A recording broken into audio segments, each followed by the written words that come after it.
සුබ දවසක් කියලා ප්‍රාර්ථනා කරනවා හැම දෙනාටම.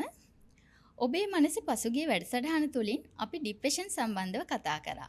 අදත් එවැනිම සුවිශේෂී වූ මාතෘකාවක් පිළිබඳ කතා කරන්න අපත් සමග එකතු වී සිටිනවා මනෝවිද්‍යා උපදේශිකා ඉෂාරා දිසානායක මහත්මිය. ආයුබෝවන් ඉෂාරා මහත්මිය. ආයුබෝවන් රුෂිකා. අපි මාතෘකාවට යන්න ප්‍රථමයෙන් ඉෂාරා මහත්මිය ඔබ ගැන යම්කිසි හැඳින්වීමක් කරොත්. මගේ නම ඉෂාරා මදුෂන් දිසානායක. මම වැඩි අධ්‍යාපනය සඳහා ඒෂියා ලීඩර්ෂිප් ඇකඩමි එකෙන් තමයි මගේ කවුන්සලින් අධ්‍යාපනය හැදරුවේ. ඊට පස්සේ NLP USA වලින් හැදිරුවා. මම දැන්ට මනෝවිද්‍යා උපදේශිකාවක් වශයෙන් One Heart Organisation එකේ සම නිර්මාතෘ වශයෙන් කටයුතු කරනවා. ඉෂාරා මහත්මිය අපි සාකච්ඡාවට යනවා නම් ඔබට මතක ඇති මෑත කාලේ බොහෝ පාසල් සිසු සිසුවියන් සහ තරුණියන් අතර සියදිවි නිසා ගැනීම බොහොමයක් අපිට බහුලව දකින්න ලැබුණා. ඉතින් ඔබට මේ ડિප්‍රෙෂන් සහ සියදිවි නසා ගැනීම සම්බන්ධව මොනවද කියන්න තියෙන්නේ? ඇත්තටම රුෂිකා එක හොඳ ප්‍රශ්නයක්. මොකද වර්තමානයේ ලොකු ඛේදවාචකයක් වෙනම ඔය ළමයි ගොඩක් සියදිවි නසා ගන්න හේතුව. මතක ඇති කාලයක් නෙළුම් කුළුණෙන් වැටලා එතන ළමයි 3 දෙනෙක් සියදිවි නසා ගත්තා. ඒකට හේතුව උනේ ඒගොල්ලෝ හොයලා බැලුවාම එක ගේම් එකක් කියලා කියනවා. මම මේක වැඩි විස්තර හරියටම දන්නේ නැහැ. ඒගොල්ලෝ හැබැයි සඳහන් කරලා තියෙන එක ගේම් එකක්. ඒක රෂ්‍යාව වල යුනිවර්සිටි ස්ටුඩන්ට් කෙනෙක් හදපු ගේම් එකක්. ඒක පොසිටිව් පැත්තට ඇවිල්ලා අන්තිමට ඒ කියන්නේ අන්තිම ස්ටෙප් එකේ ඒක නෙගටිව් පැත්තෙන් මරණය දක්වා යන ගේම් එකක් කියලා තමයි කියන්නේ. ඉතින් මේකේ ලොකුම වගකීමක් තියෙන්නේ ඒ කියන්නේ අපි මේකේ ගත්තොත් ඒකේ වගකීම ගන්න ඕනි දෙමව්පියන් මේ සමාජයේ ගොඩාක් සියදිවි නසා ගන්න එකේ දෙමව්පියන්ුයි ළමයි අතර තියෙන බැඳීම හරි කෙටි කියලා මට හිතෙනවා. ඉතින් මේකේ ලොකුම වැරදීම අපිට දෙමව්පියන්ට දාන්න පුළුවන්. මම මේ කියන කතාවෙන් ගොඩක් අය මගෙත් එක්ක ඒ කියන්නේ අමනාප වෙන්න පුළුවන්. ඒත් මේකේ ලොකුම හේතුව දෙමව්පියන්. මොකද අපි ගත්තොත් අවුරුදු 12න් පස්සේ ගෑනු ළමයෙක් ගත්තොත් ඒ ගෑනු ළමයාගේ ඒ කියන්නේ වැඩිවිටියපත් වෙන්නේ අවුරුදු 12න් පස්සේ. ඒකට එයාගේ විරුද්ධ ලිංගිකයන් සමග තියෙන සම්බන්ධතාවයන් ඇති වෙනවා. ශාරීරික එක වෙනස් වීම සිදු වෙන්නේ අවුරුදු 12න් පස්සේ. එතකොට ඒ වගේ අවස්ථාවල ගොඩාක් සම්බන්ධකම් තියන්න ඕනේ දෙමව්පියනුයි ළමයි අතරයි. හැබැයි මේ වර්තමානයේ මට හිතෙනවා දෙමව්පියන් සහ ළමයි අතර තියෙන බොන්ඩ් එක, ඒ කියන්නේ බැඳීම හරි ගොඩක් දුරස් කියලා. ඉස්සර වගේ නෙමෙයි කියලා රුචිකා. දෙමව්පියන්ගේ කාර්යබහුලත්වයත් එක්ක දරුවන්ගෙන් ටිකක් ඈත් වීමට සිදු වෙලා තියෙනවා දැන්. මේකයි රුචිකා. ඒක කාර්යබහුලත්වය කියලා අපිට කියන්න බෑ. මොකද දැන් සමාජයේ අපි ගන්න විදිහට අම්මා තාත්තා කියන දෙන්නම අපි හිතන විදිහට රැකියාවට නිරත වෙන්න පුළුවන්. ඒත් ඒගොල්ලෝගේ ප්‍රධානම දේ තමයි තමන්ගේ දරුවන්. ඒගොල්ලෝ වෙනුවෙන් කාලය ගත කරන්න ඒගොල්ලෝට පුළුවන් වෙන්න ඕනේ. මොකද ළමයිගේ වෙනස් වීම ලොකුවටම දකින්න පුළුවන් තමන්ගේ දෙමව්පියන්ට. දැන් අපි පොඩ්ඩක් හරි මොකක් හරි අපි දෙයක් කරනවා. අපි අපේ භාෂාවෙන් කිව්වොත් අපි හොර වැඩක් කරොත් අපි මුලින්ම දැනගන්නේ අපේ අම්මයි තාත්තයිනේ. ඒ කියන්නේ වැඩි අවධානයක් දක්වන්නේ අපේ අම්මයි තාත්තයි නේද? ඒතකොට දැන් සමාජයේ ඒ තැනට ළමයිගේ ડિප්‍රෙෂන් කියන තත්වය මුලින්ම ඒක අපිට දැනෙන්න ඕනේ අම්මයි තාත්තටයි. මොකද ඒ තත්වෙ ඉන්න දරුවෙක්ට තියෙන කරුණු තමයි ඒ දරුවා හරීම හුදකලාවට. ඒ කියන්නේ තනි වෙලා ඉන්න එයා කැමති වෙනවා. ඒතකොට එයාට අපි උදාහරණයක් විදිහට අම්මා කිව්වොත් එකක් බොන්න එන්න කියලා එයාට ඒක හරි වදයක් වෙන්න පුළුවන්. එයා අර තනියෙන් කාමරයකට වෙලා ඒ කියන්නේ කළුවර තැනකට එයා ගොඩාක් ඒ කියන්නේ ආසයි ජීවත් වෙන්න.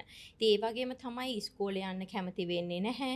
ඒකට අපි ගත්තොත් ලෙඩ පැත්තෙන් ගත්තොත් ඒගොල්ලොට ගොඩාක් ඉස්සරහදී වෙනවා.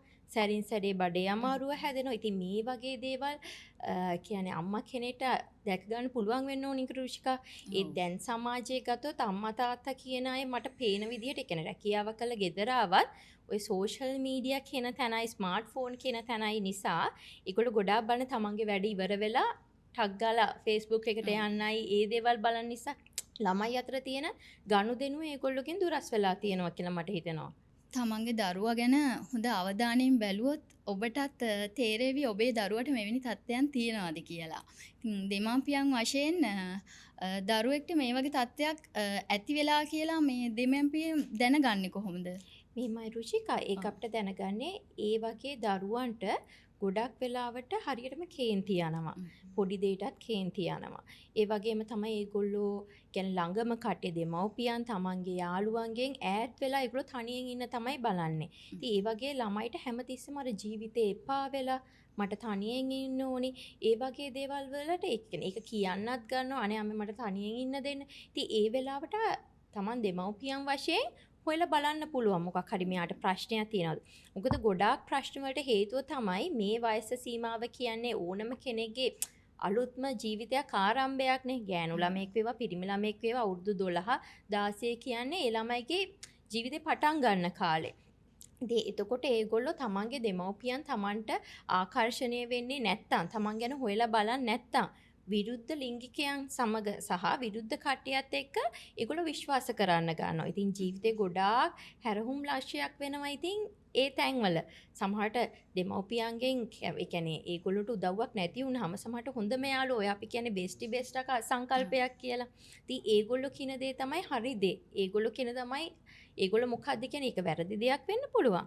ඒ වුණාට රුචිකා ඒගොල්ලෝ හිතන්නේ දැන් මට ඉන්නේ මගේ යාළුවා විතරයි. ඉතින් මගේ ජීවිතේ හැමදේම මම දැන් කියන්නේ යාළුවට. සමහර විට ඒ යාළුවා තමයි ඒ ළමයාගේ හොඳ වගේම නරක දේත් වෙන්න පුළුවන්. ඔබේ දරුවට හෝ ඔබේ යාළුවෙක්ට හෝ මෙවැනි සංකුලතා තත්ත්වයන් තියෙනවා නම් ඔන්න ඔබටත් අවස්ථාව තියෙනවා මේ උපදෙස් හරහා ඔවුන්ගේ ජීවිතේ සතුටින් තියන්න ලස්සන කරන්න උදව් වෙන්න. එතකොට ඉෂාරා මහත්මිය කාන්තාවකට විවාහයකට පෙර සහ විවාහයකට පසු ඇතිවිය හැකි මෙවැනි මානසික තත්ත්වයන් මොනවද? එවැනි මානසික තත්ත්වයන් යටතේ දික්කසාද වීමකට යාම බලපාන්නේ කොහොමද? එහෙමයි රුචික එක හොඳ ප්‍රශ්නයක්. ඒක අපි කාන්තාවන්ටම කියලා කියන්න බෑ. කාන්තාවන්ට වගේම පිරිමි පාර්ශවයටත් ඇතිවන ගැටලු තියෙනවා. අපි උදාහරණයක් විදිහට ගත්තොත් විවාහයට පෙර ගත්තොත් දැන් ඇත්තම කතාව සමාජ දෙකක සංස්කෘති දෙකක දෙන්නෙක් තමයි එක වහලක් යටට එන්නේ. ඉතින් අපි ගත්තොත් එක ගෙදරක හැදෙන කෙනා නෙමෙයි තවත් ගෙදරක හැදෙන්නේ. පිරිමි ළමයෙකුයි ගෑනු ළමයෙකුයි ඇත්තට මේක විවිධාකාර අහසයි පොළවයි වගේ. එකම රටාවක් නෙමෙයි ජීවන රටාවක් නෙමෙයි දෙන්නගේ ගෙවල් දෙක ඇතුළත තියෙන්නේ. එහෙම දෙන්නේ එක ගෙදරකට ඇවිල්ලා එක යහනක් බෙදාගෙන තමයි ජීවිතය ගත කරන්න යන්නේ. ඉතින් අපි නිකන් උදාහරණයක් ගත්තොත් දැන් අපි කියන ගොඩක් අය මම එයාත් එක්ක යාළු වෙලා අවුරුදු 5ක් 6ක් හැබැයි විවාහයෙන් පස්සේ මට මේ මගේ පරණ කෙනා නෙමෙයි ඉන්නේ කියලා. ඇත්තටම කිව්වොත් රුෂිකා අපි අර අවුරුදු 5ත් 6ත් ඇතුළත අපි දකින්නේ පැය දෙකකට තුනකට තියෙන පුද්ගලයා විතරයිනේ. ඒ පැය දෙකකට තුනකට ඉන්න පුද්ගලයා අපිට කවදාක්වත් විවාහය ඇතුළත අපිට බලා ගන්න හම්බ වෙන්නේ නැහැ. ඒක හාත්පසින්ම වෙනස් දෙයක්. ඉතින් අපි එතකොට දැනගන්න ඕනේ මම දෙන එකම උදාහරණය තමයි ලොකු උදාහරණයක් කියන්නේ මෙහෙමයි. බඳින්න ඉස්සෙල්ලා ගෙවල් දෙකකින් මේ දෙන්න එන්නේ. එතකොට පසුබිම් දෙකක්. එතකොට ඒ දෙන්න තනියෙන් ජීවිතේ පටන් ගන්නවා නම් දෙපැත්තෙම තියෙන මහගෙවල් කියන දෙක අමතක කරලා තනියෙන් Tamanට පුළුවන් විදිහට ජීවිතේ පටන් ගන්නවා නම් ඇත්තටම සාර්ථක විවාහ ජීවිතයට යන්න පුළුවන්. මොකද එතකොට කාන්තා පාර්ශවයට වෙන්න පුළුවන්, පිරිමි පාර්ශවයට වෙන්න පුළුවන් ඇතිවන ගැටලු මහගෙවල් වලින් කියන ඇතිවන ගැටලු ගොඩක් අඩු කරගන්න පුළුවන්. හොඳයි ඉෂාරා මහත්මිය එතකොට දැන් මේ නව යෝන් පරපුරේ බොහෝ දෙනෙක් විවාහයෙන් පස්සේ කෙටි කාලයකින් දික්කසාදය සඳහා යොමු වෙනවා. මේකට හේතුව මොකද්ද? රුෂිකා ඇත්තම කතාව දැන් සමාජයේ ඔයා දකින්න ඇති. අපි සෝෂල් මීඩියා ගත්තොත් ගොඩක් අය කියනවා අනේ බඳින්න කැමති නෑ. මම වයසට යනවා ඊට වඩා හොඳයි. ඒ ඉතින් ඇතිවන සම්බන්ධතා නිසා. ඇත්තම කතාව දික්කසාද වීමට අපි හිතමු දෙන්නෙක් විවාහයෙන් පස්සේ දික්කසාද වීමට ප්‍රධාන හේතුව තමයි දෙන්න අතර තියෙන සංනිවේදනයේ දුර්වලකම. කියන්නේ ඒ දෙන්න අතර කමියුනිකේෂන් එකක් නෑ හරියට. දැන් අපි උදාහරණයකට ගත්තොත් අපේ හස්බන්ඩ් කියන කෙනා එළියට යනවා කියනකො එයා තියෙන්නේ හරි කාර්යබහුල ජීවිතයක්. ඒ වෙලාවට වයිෆ් කෝල් කරලා එයාගෙන් අහනවා ඔයා කොහෙද ඉන්නේ කියලා. ඒකට දෙන උත්තරේ අර එක්කත් හරි මං ඔයාට ගන්නම් කියලා කට් කරනවට වඩා එයා ඒක ආදරෙන් ඔයාට මොකක් හරි ප්‍රශ්නයක්ද මම පොඩ්ඩක් බිසි මං ඔයාට පස්සේ ගන්නම්. ඒක එයා කියන දෙයින් ඒ කියන්නේ දෙන්න අතර තියෙන කමියුනිකේෂන් එක සංනිවේදනය නිසා තමයි ගොඩාක් ප්‍රශ්න ඇති වෙන්නේ. Tamanට ඕන දේ ඇත්තටම මේ අපි සංස්කෘතියක් කියලා දෙයක් තියෙනවනේ. දැන් ඇත්තම කතාව තව දික්කසාද වීම ලොකුවට බලපානවා ලිංගික ජීවිතය. ඒ කියන්නේ ෆිසිකල් රිලේෂන්ෂිප් එක. එතකොට මේ ශාරීරික සම්බන්ධතාව ගැන කතා කරොත් අපේ කාන්තාවන් Tamanට ඕන දේ කවදාකවත් අපි ඩිරෙක්ට් කියන්නේ නැහැනේ. ඒකට හරිම බයයි. මොකද ඒක අපි සංස්කෘතිය කියන රාමුවක් තුල තමයි අපි ජීවත් වෙන්නේ. ඒක විවාහයකට ආවත් අපි අපිට අවශ්‍ය දේ අපි මේ හරියට කෙලින් කියන්න කැමති වෙන්නේ නැහනේ. යම්කිසි රාමුවකට කොටු වෙලා තමයි ඉන්නේ. ඉතින් ඒ අවස්ථාවේදී පිරිමි පාර්ශවයේ වුණත් ඒ කියන්නේ හස්බන්ඩ් කියන කෙනා වුණත් හිතනවා සමහර වෙලාවට මෙයාට මේ දේවල් ඕනි නැතුව ඇති. මෙයාට මහන්සි ඇති. දැන් මොකද ගොඩක් වෙලාවට ළමයි ඉන්න පවුල් එහෙම තියෙනවනේ. ඉතින් ඒගොල්ලෝ Tamanට හිතනවා විතරයි ඒ දේ. ඒගොල්ලෝ සැකයක් Tamanගේ තුලින් හිතාගෙන ඒ සැකය මත යනවා මිසක් දෙන්නට දෙන්න එක සාකච්ඡා කරන්නේ නැහැ. ඉතින් ඒ හේතු මත තමයි විවාහයට ඒ කියන්නේ දෙදරා යන ලොකුම හේතු වෙනවා ඒවා. ඒකයි ගොඩක් වෙලාවට සමහර වෙලාවට Tamanගේ අම්මලා තාත්තලා දැන් අපි අලුත් පවුලක් එකතු වෙන්නේ ඒ පවුලට කවදාකවත් තමන්ගේ අම්මලා තාත්තලාව ඒගොල්ලෝගේ අයිඩියාස් එකතු කරගන්න හොඳ නැහැ. මොකද ඒගොල්ලෝ ආවහම ඒගොල්ලෝ හිතන්නේ ගොඩක් වෙලාවට අපි හිතනවට වඩා වෙනස් විදිහකට. මොකද අපි දැන් ඉන්නේ ජෙනරේෂන් දෙකක. ඉතින් ඒ දේවල් වල පොඩි ප්‍රශ්න ඇතුළත මං හිතනවා දික්කසාද වන්න ලොකුම හේතු වෙලා තියෙන මේ දේවල්. ඉතින් මම කියන්නේ හැමෝටම Tamanට පුළුවන් විදිහට ජීවත් වෙන්න, සංස්කෘතියට කොටු වෙන්න එපා කියන්නත් බෑ, කොටු වෙන්න කියන්නත් බෑ. Tamanට ජීවිතේ පළවෙනි කෙනා තමයි Tamanගේ ස්වාමි පුරුෂයා. Tamanට ප්‍රශ්නයක් තියෙනවා නම් ඒක වෙන කාගෙන්වත් කියත් වෙන අයගෙන් උපදෙස් ගන්නවට වඩා Tamanට තියෙන ප්‍රශ්නේ ගේ ඇතුළෙම තමන්ම විසඳගත්තොත් එකිනෙකා සමග සාකච්ඡා කරගත්තොත් දික්කසාද අඩු කරගන්න ලංකාවේ ඇත්තටම පුළුවන්. හොඳයි. අද දවසේ කතාබහ ඔබට බෙහෙවින් ප්‍රයෝජනවත් වන්නට ඇතැයි කියා සිතනවා. ඔබට හෝ ඔබේ නෑදෑ හිතවතෙකුට ඔබගේ මිතුරු මිතුරියකට මෙවැනි ගැටලුකාරී තත්ත්වයන් තියෙනවා නම් තිරයේ දිස්සන එතුමියගේ දුරකථන අංකය හරහා එතුමිය සම්බන්ධ කරගන්න පුළුවන්.